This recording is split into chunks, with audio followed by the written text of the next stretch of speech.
ನೇಹಾ ಅಂಜರಿ ಹತ್ಯೆ ಬಳಿಕವೂ ಹುಬ್ಬಳ್ಳಿಯಲ್ಲಿ ಪ್ರೇಮಿಗಳು ಬುದ್ಧಿ ಕಲಿತಂತೆ ಕಾಣ್ತಾ ಇಲ್ಲ. ಫೋನ್ಗಾಗಿ ರಸ್ತೆ ಪಕ್ಕದಲ್ಲೇ ಪ್ರೇಮಿಗಳು ಜಗಳ ಮಾಡಿಕೊಂಡಿದ್ದಾರೆ. ಹುಬ್ಬಳ್ಳಿಯ ಕೊಪ್ಪಿಕರ ರಸ್ತೆಯ ಶೋರೂಮ್ ಒಂದರ ಬಳಿ ಘಟನೆ ನಡೆದಿದೆ. ಸುರಿತಾ ಇರುವಂತಹ ಮಳೆಯಲ್ಲಿಯೇ ರಸ್ತೆ ಪಕ್ಕದಲ್ಲಿ ನಿಂತು ಕಿತ್ತಾಡಿಕೊಂಡಿದ್ದಾರೆ. ಹುಡುಗಿಯ ದುಪ್ಪಟ್ಟನ್ನ ಕೊರಳಿಗೆ ಹಾಕಿ ಫೋನ್ ಕೊಡು ಅಂತ ಹೇಳಿ ಪೀಡಿಸ್ತಾ ಇದ್ದಂತಹ ಪ್ರೇಮಿಗೆ ಸ್ಥಳೀಯರು ಧರ್ಮದೇಟನ್ನ ಕೊಟ್ಟಿದ್ದಾರೆ. ಇದೀಗ ಪ್ರೇಮಿಗಳ ಜಗಳದ ವಿಡಿಯೋ ಎಲ್ಲೆಡೆ ವೈರಲ್ ಆಗ್ತಾ ಇದೆ. ಡಾಕ್ಟರ್ ಸರೋಜಿನಿ ಮಹಿಷಿ ವರದಿ ಜಾರಿ ಮಾಡಿ ಅಂತ ಸಿಎಂ ಸಿದ್ದರಾಮಯ್ಯಗೆ ಕರವೇ ರಾಜ್ಯಾಧ್ಯಕ್ಷ ಟಿ.ಎ. ನಾರಾಯಣ ಮನವಿ ಮಾಡಿದ್ರು.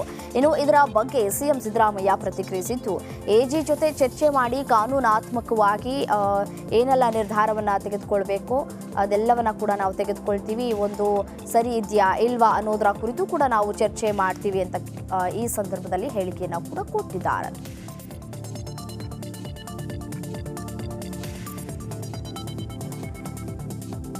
ಸಿಎಂ ಸಿದ್ದರಾಮಯ್ಯಗೆ ಕರವೇ ರಾಜ್ಯಾಧ್ಯಕ್ಷ ಒಂದು ಕಡೆ ಪತ್ರವನ್ನ ಕೂಡ ಬರೆದಿದ್ದಾರೆ. ಒಂದು ಕಡೆ ಕಲಬುರಗಿ ಕೋರ್ಟ್ ಆವರಣದಲ್ಲೇ ವ್ಯಕ್ತಿ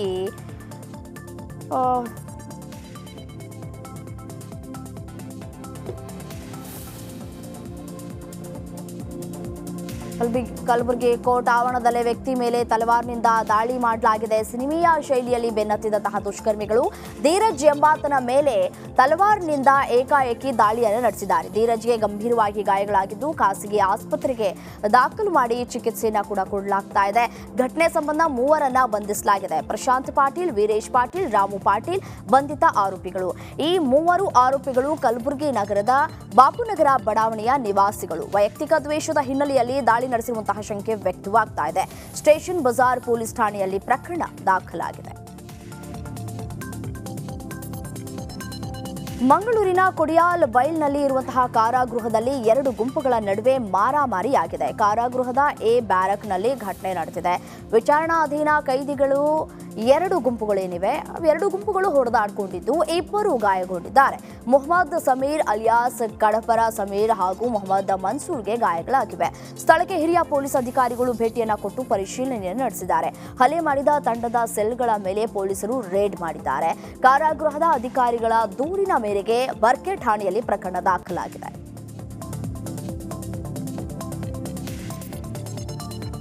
ಬಹುಭಾಷಾ ನಟಿ ರಶ್ಮಿಕಾ ಮಂದಣ್ಣ ಕೊಡಗಿನಲ್ಲಿ ಸ್ನೇಹಿತರ ಮದುವೆಗೆ ಆಗಮಿಸಿದ್ರು. ಕೊಡಗಿಗೆ ಬಂದಿದ್ದೇನೆ ಅಂತ ಇನ್ಸ್ಟಾಗ್ರಾಂನಲ್ಲಿ ಪೋಸ್ಟ್ ಹಾಕಿದ್ರು. ನಿಮ್ಮೆಲ್ಲರ ಜೊತೆ ಮಾತನಾಡಬೇಕು ಅಂತ ಅನ್ನಿಸ್ತು, ಮಾತನಾಡ್ತಾ ಇದ್ದೇನೆ. ಇದುವರೆಗೆ ನೀವೆಲ್ಲ ನನಗೆ ಸಪೋರ್ಟ್ ಮಾಡಿದ್ದೀರಾ, ಮುಂದಕ್ಕೂ ಅದೇ ರೀತಿ ಬೆಂಬಲ ಇರಲಿ. ನನ್ನ ಮನಸ್ಸಿನಲ್ಲಿ ನೀವೆಲ್ಲ ಸದಾ ಇರ್ತೀರಾ. ಕಾವೇರಿ ಮಾತೆ ಶ್ರೀ ಇಗ್ಗುತಪ್ಪ ದೇವರ ಆಶೀರ್ವಾದವನ್ನ ತೆಗೆದುಕೊಳ್ಳುವೆ ಅಂತ ಕೊಡವ ಭಾಷೆಯಲ್ಲಿ ಮಾತನಾಡಿದ್ದಾರೆ ರಶ್ಮಿಕಾ ಮಂದಣ್ಣ. ಆ ಒಂದು ಪೋಸ್ಟ್ ಅನ್ನ ಇದೀಗ ವೈರಲ್ ಆಗ್ತಾ ಇದೆ ಎಲ್ಲೆಡೆ. ರಾಮನಗರದಲ್ಲಿ ನಡೆದ ಜನಸ್ಪಂದನ ಕಾರ್ಯಕ್ರಮದಲ್ಲಿ ಡಿಸಿಎಂ ಡಿಕೆ ಶಿವಕುಮಾರ್ ಮಾತನಾಡಿದ್ದಾರೆ. ಕ್ಷೇತ್ರ ವಿಂಗಡಣೆ ಆದ ಮೇಲೆ ನಿಮ್ಮ ದರ್ಶನ ಆಗಿರಲಿಲ್ಲ, ಈಗ ನಿಮ್ಮ ದರ್ಶನ ಭಾಗ್ಯ ಸಿಕ್ಕಿದೆ. ಹಿಂದೆ ಸಾತನೂರು ಕ್ಷೇತ್ರಕ್ಕೆ ಇದೇ ವಿರೂಪಾಕ್ಷಿಪುರ ಹೋಬಳಿ ಸೇರಿತ್ತು. ನಾನು ನಿಮ್ಮ ಸೇವೆ ಮಾಡಿದವನು. ಈಗ ಇಲ್ಲಿ ಯಾರೂ MLA ಇಲ್ಲ, ಖಾಲಿಯಾಗಿದೆ. ನಾನು ರಾಮಲಿಂಗಾರೆಡ್ಡಿನೇ ಇಲ್ಲಿ ಉಸ್ತುವಾರಿಗಳು. ನಿಮ್ಮ ಎಲ್ಲಾ ಸಮಸ್ಯೆಗಳನ್ನು ಬಗೆಹರಿಸೋದಕ್ಕೆ ನಿಮ್ಮ ಮನೆ ಬಾಗಿಲಿಗೆ ಬಂದಿದ್ದೇವೆ ಅಂತ ಹೇಳಿದ್ದಾರೆ. ರಾಜಕಾರಣ ಇದೇ ಇರ್ತದೆ. ನಾನು ಬಿಡುವುದಿಲ್ಲ, ನೀವು ಬಿಡುವುದಿಲ್ಲ. 4 ಬಾರಿ ಈ ಕ್ಷೇತ್ರದಿಂದ ನನ್ನನ್ನ ವಿಧಾನಸೌಧಕ್ಕೆ ಕಳಿಸಿದ್ರಿ. ಬಹಳ ಚಿಕ್ಕ ವಯಸ್ಸಲ್ಲೇ ನನ್ನ ಕಳಿಸಿದ್ರಿ. 85ಕ್ಕೆ ನಾನು ಇಲ್ಲಿಗೆ ಬಂದವನು. ತಿರ್ಗಾ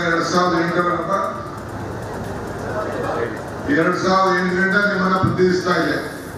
ಈಗ ಕನಕಪುರ ಅಂತ ಆಗೋಗಿ ಚನ್ನಪಟ್ಟ ಸೇರ್ಕೊಂಡ ಮೇಲೆ ಅಲ್ಲಿಗೆ ಹೋಗ್ಬೇಕಾದಂತ ವಿಧಿಯಿಲ್ಲದೆ ಹೋಗಬೇಕಾಯ್ತು. ನನಗೆ ಚನ್ನಪಟ್ಟಣದ ಬಗ್ಗೆ ಆವತ್ತಿಂದಲೂ ನನಗೆ ಅಪಾರವಾದಂತಹ ಪ್ರೀತಿ ವಿಶ್ವಾಸ ಇದೆ. ನಿಮ್ ಸೇವೆ ಮಾಡಕ್ ನಾವು ಬಂದಿದ್ದೀವಿ. ರಾಜಕಾರಣ ಇದೇ ಇರ್ತದೆ. ಕಲಾಪದಲ್ಲಿ ಹಿಂದುತ್ವದ ಬಗ್ಗೆ ರಾಹುಲ್ ಗಾಂಧಿ ಹೇಳಿಕೆಗೆ ಸಿಟಿ ರವಿ ತಿರುಗೇಟನ್ನ ಕೊಟ್ಟಿದ್ದಾರೆ. ರಾಹುಲ್ ಗಾಂಧಿ ತನ್ನ ಅಯೋಗ್ಯತನವನ್ನ ಪ್ರದರ್ಶನ ಮಾಡಿದ್ದಾರೆ. ಸಂಸದ ರಾಹುಲ್ ಗಾಂಧಿ ವಿಪಕ್ಷ ನಾಯಕ ಅನ್ನೋ ಜವಾಬ್ದಾರಿ ಮರೆತಿದ್ದಾರೆ. ಹಿಂದೂ ಅಂತ ಹೇಳುವವರಿಗೆ ದ್ವೇಷ ಭಾವನೆ ಬಿತ್ತುವವರು ಎಂಬ ಆರೋಪ ಮಾಡಿದ್ದಾರೆ. ಸಹಸ್ರಾರು ವರ್ಷದ ಸನಾತನ ಪರಂಪರೆಗೆ ಅಪಮಾನ ಮಾಡಿದ್ದಾರೆ. ರಾಹುಲ್ ಗಾಂಧಿ ತನ್ನ ಹೇಳಿಕೆಗೆ ರಾಷ್ಟ್ರದ ಕ್ಷಮೆಯಾಚನೆ ಮಾಡಬೇಕು ಅಂತ ಚಿಕ್ಕಮಗಳೂರಿನಲ್ಲಿ ಸಿಟಿ ರವಿ ಆಗ್ರಹಿಸಿದ್ದಾರೆ. ಮನುಷ್ಯನ ನೋಡಿದ್ರೆ ಗೊತ್ತಾಗುತ್ತಲ್ವೇನ್ರಿ, ಯಾರೋ ಟ್ಯೂಷನ್ ಕೊಟ್ಟಿದ್ದನ್ನ ಇಲ್ಲಿ ಹೇಳೋದು. ಆ ಟ್ಯೂಷನ್ ಕೊಡೋರು ಒಂದು ಭಾರತ ವಿರೋಧಿಗಳಿರಬೇಕು, ಇಲ್ಲ ಹಿಂದೂ ವಿರೋಧಿಗಳಿರಬೇಕು ಆ ಟ್ಯೂಷನ್ ಕೊಡೋರು. ಆ ಮೂಲಕನೇ ತನ್ನ ಅಯೋಗ್ಯತನ ಏನು ಅನ್ನೋದನ್ನು ಇವರು ಪ್ರದರ್ಶನ ಮಾಡಿದ್ದಾರೆ. ಕಾಂಗ್ರೆಸ್ಸಿಗೆ 2 ಅವಧಿನಲ್ಲಿ ಅಧಿಕೃತ ವಿರೋಧ ಪಕ್ಷದ ನಾಯಕನಾಗೋ ಯೋಗ್ಯತೆ ಕಾಂಗ್ರೆಸ್ ಪಾರ್ಟಿಗೆ ಜನ ಕೊಟ್ಟಿರಲಿಲ್ಲ. ಆ ರೀತಿ 3ನೇ ಬಾರಿಗೆ ಅವಕಾಶ ಸಿಕ್ಕಿದಾಗ ಒಬ್ಬ ಅಯೋಗ್ಯನನ್ನು ಕೂರಿಸಿ ಕಾಂಗ್ರೆಸ್ಸು ನಾವು ವಿರೋಧ ಪಕ್ಷಕ್ಕೂ ಲಾಯಕ್ಕಲ್ಲ ಅನ್ನುವಂಥದ್ದನ್ನು ಕಾಂಗ್ರೆಸ್ ತೋರಿಸಿದೆ. ನಾನು ಕಾಂಗ್ರೆಸ್ನ AICC ಅಧ್ಯಕ್ಷರಿಗೆ ಕೇಳಲಿಕ್ಕೆ ಬಯಸ್ತೇನೆ, ಈ ಸ್ಟೇಟ್ಮೆಂಟ್ ನಿಮ್ಮ ಪಾರ್ಟಿ ಕಾಂಗ್ರೆಸ್ ಪಾರ್ಟಿ ಒಪ್ಪುತ್ತಾ? ಇವರೇ ಲೈಂಗಿಕ ದೌರ್ಜನ್ಯ ಕೇಸ್ನಲ್ಲಿ ಪರಪ್ಪನ ಅಗ್ರಹಾರದಲ್ಲಿರುವ ಪ್ರಜ್ವಲ್ ರೇವಣ್ಣರನ್ನ ನೋಡುವುದಕ್ಕೆ ತಾಯಿ ಭವಾನಿ ರೇವಣ್ಣ ಜೈಲಿಗೆ ಬಂದಿದ್ರು. ಜೈಲಿಗೆ ಹೋದ ನಂತರ ಇದೇ ಮೊದಲ ಬಾರಿಗೆ ಭವಾನಿ ರೇವಣ್ಣ ಭೇಟಿ ನೀಡಿದ್ದು, ಇಬ್ಬರು ಮಕ್ಕಳ ಪ್ರಕರಣದಿಂದ ಭವಾನಿ ರೇವಣ್ಣ ಕೂಗು ಹೋಗಿದ್ದಾರೆ. ಕಾಲಿಗೆ ಪೆಟ್ಟಾಗಿದ್ರು, ಕುಂಟು ತಲೆ ಸ್ಟಿಕ್ ಅನ್ನ ಹಿಡಿದು ಮಗನನ್ನ ನೋಡುವುದಕ್ಕೆ ಬಂದಿದ್ರು. ಇನ್ನು ಜೈಲಿನಲ್ಲಿ ಸುಮಾರು ಅರ್ಧ ಗಂಟೆಗಳ ಕಾಲ ಮಗನ ಜೊತೆ ಚರ್ಚೆಯನ್ನ ಮಾಡಿದ್ದಾರೆ. ಕಲಬುರಗಿ ನಗರದ KKRDB ಕಚೇರಿಯಲ್ಲಿ ಸಚಿವ ಈಶ್ವರ್ ಖಂಡ್ರೆ ಹೇಳಿಕೆಯನ್ನ ಕೊಟ್ಟಿದ್ದಾರೆ. ಈಶ್ವರ್ ಖಂಡ್ರೆ ಅವರ ನೇತೃತ್ವದಲ್ಲಿ ಒಂದು ಸಭೆಯನ್ನ ಕೂಡ ನಡೆಸಲಾಗಿದೆ. KKRDBಗೆ ಸರ್ಕಾರದಿಂದ 5,000 ಕೋಟಿ ಮೀಸಲು ಇಡಲಾಗಿದೆ. ಸಭೆಯಲ್ಲಿ 7 ಜಿಲ್ಲೆಗಳ ಸಚಿವರು, ಶಾಸಕರು ಭಾಗಿ ಕೂಡ ಆಗಿದ್ರು. ಜಿಲ್ಲೆಗಳ ಅಭಿವೃದ್ಧಿ ಬಗ್ಗೆ ಚರ್ಚೆ ಕೂಡ ಮಾಡಲಾಗ್ತಾ ಇದೆ. ಈ ಭಾಗ ಅಭಿವೃದ್ಧಿ ಆಗಬೇಕು ಅನ್ನೋದು ಖರ್ಗೆ ಅವರ ಕನಸಾಗಿದೆ. ಶಿಕ್ಷಣ, ಕೌಶಲ್ಯಾಭಿವೃದ್ಧಿ ಸೇರಿ ಹಲವು ಯೋಜನೆಗಳ ಬಗ್ಗೆ ಚರ್ಚೆ ಕೂಡ ಆಗಿದೆ ಅಂತ ಸಚಿವ ಈಶ್ವರ್ ಖಂಡ್ರೆ ಹೇಳಿಕೆ ನೀಡಿದ್ದಾರೆ. ವೀಣಾ ಕಾಶಪ್ಪನ್ ಅವರನ್ನ ದುಡ್ಡಿನಿಂದ ಅಳೆಯೋದಕ್ಕಾಗೋದಿಲ್ಲ. ವೀಣಾ ಕಾಶಪ್ಪನ್ ಅವರ ಬೆಲೆ 10-20 ಕೋಟಿ ಅಲ್ಲ. ನನ್ನ ಲೋಕಸಭೆ ಕ್ಷೇತ್ರದಲ್ಲಿ ಇರುವ 17.5 ಲಕ್ಷ ಮತದಾರರು ವೀಣಾ ಕಾಶಪ್ಪನವರ ಆಸ್ತಿ ಅಂತ ವಿರೋಧಿಗಳ ವಿರುದ್ಧ ವೀಣಾ ಗುಡುಗಿದ್ದಾರೆ. ಸರಳವಾಗಿ ಸೋಲು ಒಪ್ಪಿಕೊಳ್ಳುವ ಹೆಣ್ಣುಮಗಳು ನಾನಲ್ಲ. ಇವತ್ತಿನಿಂದ ಹೊಸ ಅಧ್ಯಾಯ ಆರಂಭ. ಬಾಗಲಕೋಟೆ ಇತಿಹಾಸದಲ್ಲಿ ವೀಣಾ ಕಾಶಪ್ಪನವರ ಹೆಸರು ಇದ್ದೇ ಇರುತ್ತೆ ಅಂತ ಚಾಲೆಂಜ್ ಮಾಡಿದ್ದಾರೆ. 2028ರಲ್ಲಿ ಅವಕಾಶ ಕೊಟ್ಟರೂ ರೆಡಿ, 2029ಕ್ಕೂ ರೆಡಿ ಅಂತ ಅಬ್ಬರಿಸಿದ್ದಾರೆ.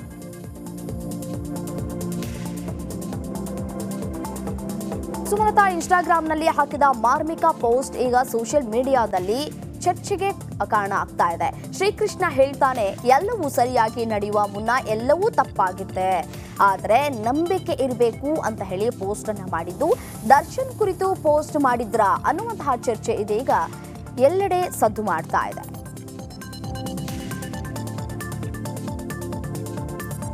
ನನಗೂ ಸಚಿವ ಸಂಪುಟದಲ್ಲಿ ಸ್ಥಾನ ಕೊಡಲೇಬೇಕು ಅಂತ ಮಾಗಡಿ ಶಾಸಕ ಬಾಲಕೃಷ್ಣ ಪ್ರತಿಕ್ರಿಯಿಸಿದ್ದಾರೆ. ನಾನು 5 ಬಾರಿ ಶಾಸಕನಾಗಿದ್ದೇನೆ. ಈ ಬಾರಿ ನನಗೆ ಜಿಲ್ಲೆಯಲ್ಲಿ ಸಚಿವ ಸ್ಥಾನ ಕೊಡ್ತಾರೆ ಅಂತ ಆತ್ಮವಿಶ್ವಾಸ ಇದೆ ಅಂತ ಹೇಳಿ ವಿಶ್ವಾಸವನ್ನು ವ್ಯಕ್ತಪಡಿಸಿದ್ದಾರೆ.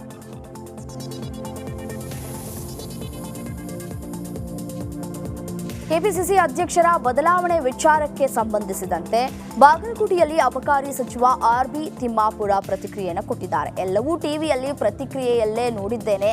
ಎಲ್ಲಿ ತಿಳ್ಕೊಂಡ ಹೇಳಿದ್ರು, ಹೆಂಗ ಹೇಳಿದ್ರು ಗೊತ್ತಿಲ್ಲ, ನನಗಂತೂ ಗಮನಕ್ಕೆ ಬಂದಿಲ್ಲ ಅಂತ ರಿಯಾಕ್ಟ್ ಮಾಡಿದ್ದಾರೆ. ದೇವಸ್ಥಾನದ ಆವರಣದಲ್ಲಿ ಹಾವು ಪ್ರತ್ಯಕ್ಷವಾಗಿ ಸುಮಾರು 2 ಗಂಟೆವರೆಗೂ ದರ್ಶನ ನೀಡಿದೆ. ಹಾವನ್ನು ನೋಡಿದ ಭಕ್ತರು ಫುಲ್ ಶಾಕ್ ಆಗಿದ್ದಾರೆ. ಗೌರಿಬಿದನೂರು ಐತಿಹಾಸಿಕ ದೇವಸ್ಥಾನದಲ್ಲಿ ನಾಗರ ಹಾವು ಪ್ರತ್ಯಕ್ಷವಾಗಿದೆ. ಇತಿಹಾಸ ಪ್ರಸಿದ್ಧ 650 ವರ್ಷಗಳ ಇತಿಹಾಸ ಹೊಂದಿರುವ ಶ್ರೀ ಜಡೆ ಚೆನ್ನ ಸೋಮೇಶ್ವರ ದೇವಾಲಯದಲ್ಲಿ ನಾಗರ ಹಾವು ಹೆಡೆ ಎತ್ತಿ ನಿಂತಿತ್ತು.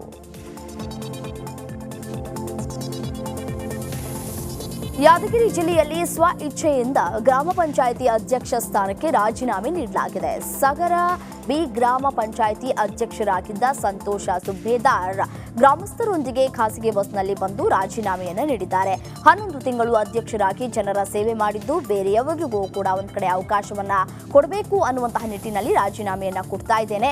ಜಿಲ್ಲಾಧಿಕಾರಿ ಕಚೇರಿವರೆಗೂ ಗ್ರಾಮಸ್ಥರೆಲ್ಲರೂ ಖಾಸಗಿ ಬಸ್ನಲ್ಲಿ ಬಂದು ಸಹಾಯಕ ಆಯುಕ್ತ ಹಂಪಣ್ಣ ಸಜ್ಜನರಿಗೆ ರಾಜೀನಾಮೆ ಸಲ್ಲಿಕೆ ಮಾಡಿದ್ದಾರೆ.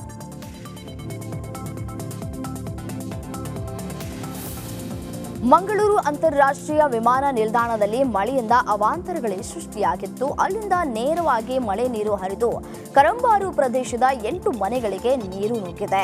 ಇದರಿಂದ ಆಕ್ರೋಶಗೊಂಡಂತಹ ಸ್ಥಳೀಯರು ವಿಮಾನ ನಿಲ್ದಾಣದ ಪ್ರವೇಶ ದಾರಿಯನ್ನೇ ಬಂದ್ ಮಾಡಿ ಪ್ರತಿಭಟನೆಯನ್ನು ನಡೆಸಿದ್ರು.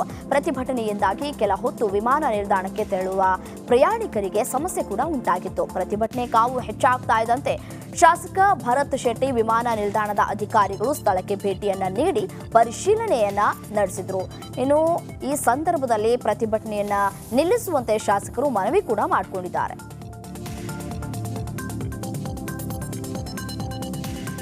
ಉಡುಪಿಯ ಹೆರ್ಗಾ ಗ್ರಾಮದಲ್ಲಿ ಬೆಕ್ಕನ್ನ ಹೆಬ್ಬಾವೊಂದು ನುಂಗಿರುವಂತಹ ಘಟನೆ ಜರುಗಿದೆ. ಹೆಬ್ಬಾವು ಬೆಕ್ಕನ್ನ ನುಂಗಿ ಒಂದು ಕಡೆ ಪರದಾಟವನ್ನ ಮಾಡ್ತಾ ಇತ್ತು. ಇದನ್ನ ಗಮನಿಸಿದಂತಹ ಗ್ರಾಮಸ್ಥರು ಉರಗ ರಕ್ಷಕ ಪ್ರಾಣೇಶರನ್ನ ಕರೆದು ಹೆಬ್ಬಾವನ್ನ ರಕ್ಷಿಸಿದ್ದಾರೆ. ಇನ್ನು ಪ್ರಸನ್ನ ಭಂಡಾರಿ ಅವರ ಮನೆಯಂಗಳದಲ್ಲಿದ್ದಂತಹ ಬೆಕ್ಕನ್ನ ನುಂಗಿದ್ದು ಬಲೆಗೆ ಸಿಲುಕಿತ್ತು. ಕೂಡಲೇ ಹೆಬ್ಬಾವಿಗೆ ಚಿಕಿತ್ಸೆಯನ್ನ ಕೊಟ್ಟು ಅರಣ್ಯ ಅಧಿಕಾರಿಗಳು ಸುರಕ್ಷಿತವಾಗಿ ಅರಣ್ಯಕ್ಕೆ ಬಿಟ್ಟಿದ್ದಾರೆ.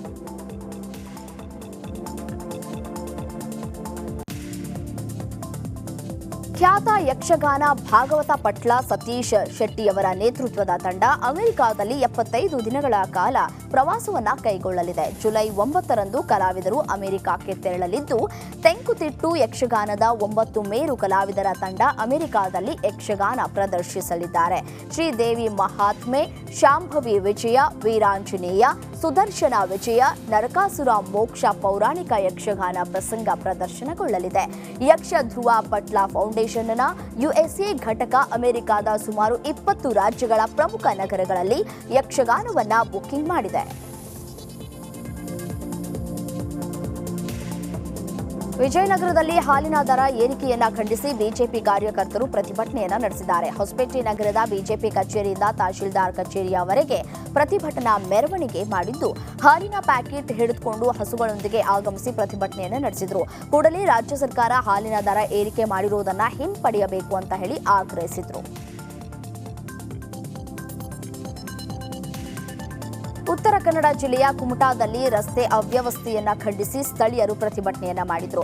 ಕುಮಟಾದಿಂದ ಶಿರಸಿಯ ರಾಜ್ಯ ಹೆದ್ದಾರಿ ಅವ್ಯವಸ್ಥೆ ಖಂಡಿಸಿ ರಸ್ತೆ ಹೊಂಡದಲ್ಲಿ ಮೀನು ಹಿಡಿದು ವಿನೂತನವಾಗಿ ಪ್ರತಿಭಟನೆಯನ್ನ ನಡೆಸಿದ್ದಾರೆ. ಗುಂಡಿ ಇರುವ ಕಡೆ ಬಾಳೆ ಗಿಡ ನೆಟ್ಟು ರಸ್ತೆ ದುರಸ್ತಿ ಮಾಡುವಂತೆ ಆಗ್ರಹಿಸಿದ್ದಾರೆ. ಸ್ಥಳಕ್ಕೆ ಕುಮಟಾ ಉಪವಿಭಾಗಾಧಿಕಾರಿ ಕಲ್ಯಾಣಿ ಕಾಂಬ್ಳೆ ಭೇಟಿಯನ್ನ ನೀಡಿದರು.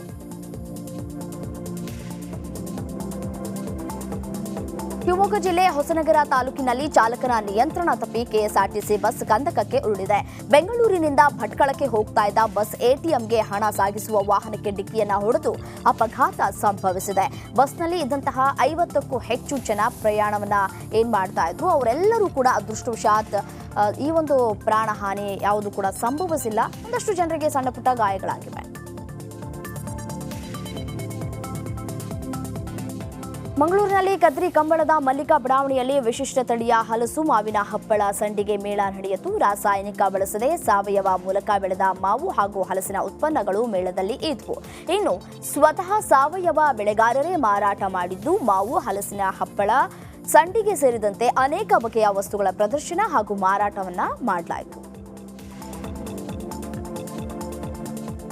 ರೀಲ್ಸ್ ಶೋಕಿ ಮಾಡಿದವನಿಗೆ ಜೈಲೂಟವೇ ಗತಿಯಾಗಿದೆ. ಗನ್ಮ್ಯಾನ್, ಪಾಶ್ ಕಾರುಗಳು, ಬಾಡಿಗಾರ್ಡ್ಸ್ ಜೊತೆ ವೆಪನ್ ಹಿಡಿದುಕೊಂಡು ಕೆಜಿ ಚಿನ್ನ ಹಾಕೊಂಡು ಶೋಕಿ ಮಾಡೋದಕ್ಕೆ ಬಂದಂತಹ ಶೋಕಿವಾಲ ಜೈಲು ಪಾಲಾಗಿದ್ದಾನೆ. ಕೊತ್ತನೂರು ಪೊಲೀಸರು ಅರುಣ ಕಟ್ಟಾರೆ ಎಂಬುವವರನ್ನ ಬಂಧಿಸಿದ್ದಾರೆ. AK-47 ಮಾದರಿಯ ನಕಲಿ ಗನ್ ಹಿಡಿದು ರಸ್ತೆಯಲ್ಲಿ ಬಿಲ್ಡಪ್ ಕೊಟ್ಟಿದ್ದಾನೆ. ಇದರಿಂದ ಬೆದರಿದಂತಹ ಸಾರ್ವಜನಿಕರು ಪೊಲೀಸರಿಗೆ ಮಾಹಿತಿಯನ್ನು ನೀಡಿದ್ದಾರೆ. ಮಾಹಿತಿಯ ಮೇರೆಗೆ ಅರುಣ್ ಅನ್ನ ಬಂಧಿಸಲಾಗಿದೆ.